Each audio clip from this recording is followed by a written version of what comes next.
So welcome to those of you who are here. I'm going to talk about something that hopefully I don't need to talk about, why diversity matters, but we're going to do a few reminders in this respect. I will say the caveat that if anyone's likely to break the whole AV system, it's probably me. So the others may have to wing it a little bit. And I see these slides already a little bit different. I don't know if that was the combining thing or some gremlin in the system. But nonetheless, my name is Joel Moll. I'm the Residency Program Director, Associate Professor at Virginia Commonwealth University in Richmond, Virginia. I'm for the last, Bernie says 2 days, I think I'm counting down hours, president of ADIM, and that will be in Ava's very capable hands momentarily, and we're very excited about that. So me probably more so than most, but anyway, it's been a great year, actually. All right, so disclosures, I have no money. Diversity is not a line of work that pays well financially necessarily, but it certainly pays well in many other ways, as you all hopefully agree. So I could just put this slide up and say this is why diversity matters. I'm trying very, very hard not to Mike Pence bash because I don't think that's the right thing to do.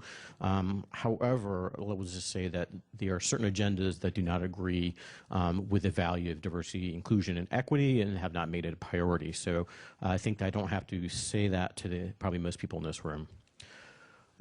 But why does diversity and inclusion matter? I think first and foremost, as a specialty, probably more so than most, that we value ourselves as being patient-centric.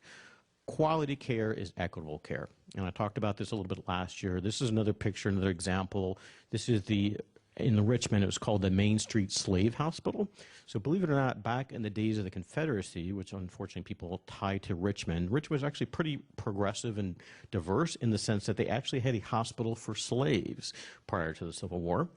Of course, when the Civil War came out, and they were actually one of the few places in the South to do so. And when the Civil War broke out, then it became the hospital for the Union wounded. So the people who started it obviously were not African American; they were white, and going and taking care of Yankees. I'm not sure if that was a demotion or a promotion necessarily in the way that they thought of things, but nonetheless, it was certainly a very different setting. And then obviously there was a lot of segregation that continued throughout the South. But it's important that as we look forward on that we remember some of that history. But equitable care is what the Institute of Medicine says is one of the key reasons for quality care. So it's just one of the 6 domains. I think we're all pretty familiar with that. And when you don't have equitable care, that's when you get healthcare disparities. I think this is a really important slide. Others have used a similar type of things before. But I think one of the hardest things in my experience for people who are not necessarily involved with diversity and inclusion, as probably a lot of people in this room is truly getting across the sense that equity and equality are very different things. So you can make everyone equal, and as you can see, their access, whether it be health care, whether it be to health opportunities, whether it's career opportunities, may not be the same. Making everything equitable is how we eliminate the disparities and the problems that we have as far as both our patients, our learners, each other. And I think that's incredibly important, and it's amazing how many people I'll show this to that come from a white, straight background, and we'll see this slide and kind of the light bulb will go off and say, okay, now I get it, as opposed to saying, why don't we just take the person with the best board scores? Why don't we just take the person with the best grades? They understand that there's a lot more to the human condition than things that put us all together. Because experiences matter. This is Monument Avenue in Richmond. I'd say it's one of the most beautiful streets I've ever seen. But what did they do? They put a bunch of monuments down the middle of it, which has been a controversial thing in the last year anyway. But this is full of Confederate monuments. There is Arthur Ashe that was put in there in the 1970s after he won Wimbledon, but Arthur Ashe couldn't play tennis on the segregated courts in Richmond back in the day. So this is one of those things where, again, a beautiful street, but these were initially put there for the purposes of kind of the Jim Crow time, reminding people, for lack of a better term, who's in charge. And they remain, and that certainly is another topic beyond today. But the historical influence is something that does matter because, even though it was years ago, things that happened in Tuskegee are well remembered. Even though it was years ago, tying down people who are LGBT and giving them electric shock treatment is remembered. And so that creates a lot of distrust and leads to additional health inequities when we don't have diversity in a positive way. And I think it's also important to remember that we as a people, have the natural tendency to measure the world by our own yardsticks. So when you don't have the experience of diversity and inclusion and equity, you have the ability to very easily measure others like yourself, and that just leads to, again, healthcare disparities, not understanding the whole human difference in conditions.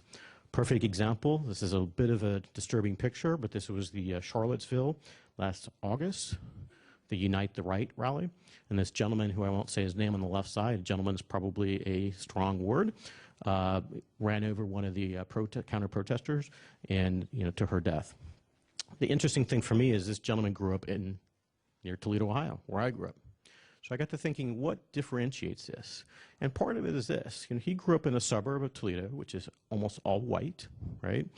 I went to a school in Toledo that I was a minority in, and I thought, why do we turn out a little bit differently? And a lot of this is exposure.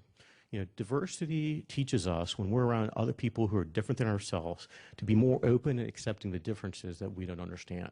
So that when we're using that yardstick that we judge people by, or measure people by, or evaluate people by, that we understand that the yardstick is more than just our own unique experiences and people like us. This is another thing, we stand against racism because we are friends, because they know each other. I mean, I'm a firm believer that having, through the whole point of media and having, Will and Grace, The Cosby Show, things like that, that really introduced America to people that are different than what they knew, helped a lot of the cultural conversation that we're able to have today, and we certainly have more to go on that. I used this slide before from last year. Change is happening. This is a group of young kids that are friends of ours, myself and my husband, who, they were having a birthday party, and, it is heartwarming for me to see, because there's people from all kinds of different backgrounds, all different races, ethnicities. Obviously, a little too soon maybe to tell about sexual orientation, gender identity, or gender expression, but nonetheless, it shows you the potential that we have to be together as one big happy human family, because we are becoming a more diverse family.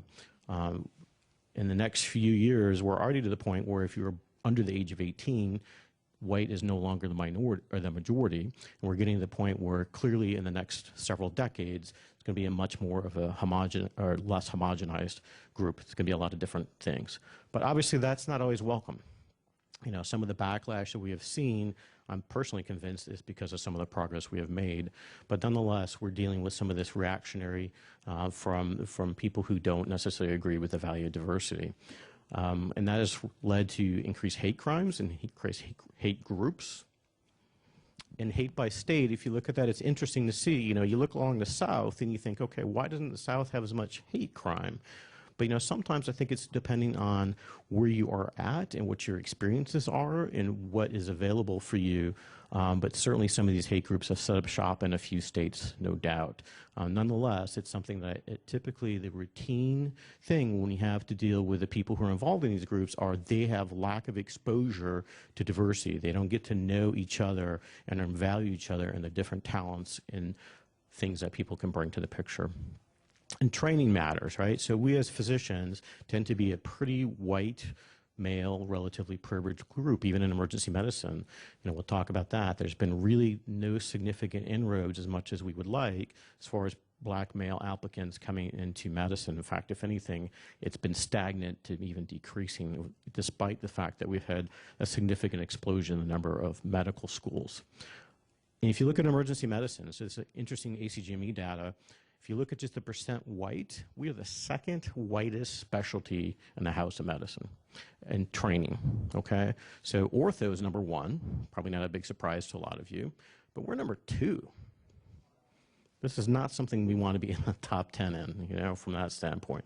But that's where we are, and we don't do much better in women. And we're doing worse in women. Every year, there's a smaller percentage of people going into emergency medicine that are women. Now it's down to 34% in this last match. A few years ago, it was 37%. Every year, it seems to go down a little bit. So that's really important for us to imagine why that diversity matters.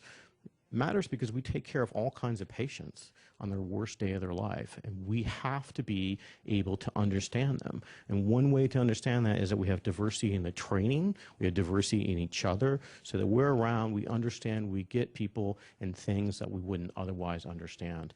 And that's incredibly important. It's incredibly important not to have the silos in that respect. So, you know, Nelson Mandela, who obviously everyone knows the story that he went through a tremendous burden in trying to battle the apartheid forces in South Africa. But one of the things he did when he finally got into power was make sure that diversity, equity, and inclusion was for everybody. He didn't just necessarily go after things that may have benefited him personally or benefited his group personally. He said, we need to be equitable for everyone across the board. He was one of the first countries that put in LGBT protections in their constitution that they wrote when he came into power. So it's one of those things a good lesson to learn, that together we will make what we want happen as far as, you know, making a more equitable, diverse, and inclusive workplace, learning place, and for our patients.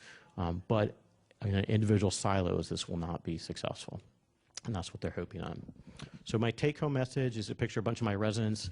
The picture of the young kids that were my friends last year were my favorite picture of last year. This is my favorite picture of this year. This is a Stonewall kickball team. Some people in there are gay and some are not. You can't necessarily tell who's who. But the fact that they all are working together, they're playing in a gay kickball league, and they don't really care beyond that, that they just know each other, appreciate each other, understand each other, is something that I think hopefully we can all espouse to be in emergency medicine. So diversity matters because we're an incredibly diverse group. As far as our society goes. Unfortunately, we're not the most diverse necessarily when it comes to our own specialty, but we are incredible because we are diverse. Visibility matters. It's important for all of us to stand together and to stand up for diversity, inclusion, and equity, and that's more important than ever. Cultural competency will improve care. It's important to understand why certain religious groups, why certain groups that are in a certain cultural group, ethnicity groups, gender identity, sexual orientation, why those type of patients have certain preferences, what's the history a little bit, why they may have some certain biases that conflict with what our individual biases are, and certainly our biases are important to understand and be familiar with ourselves. And the familiarity really breeds understanding. That's really important to emphasize. The more we get to know each other, the more we have a diverse workplace, a diverse learning place, diverse patient populations, we'll understand each other in a much better term. And then obviously lack of silos is incredibly important. That's what I have to say.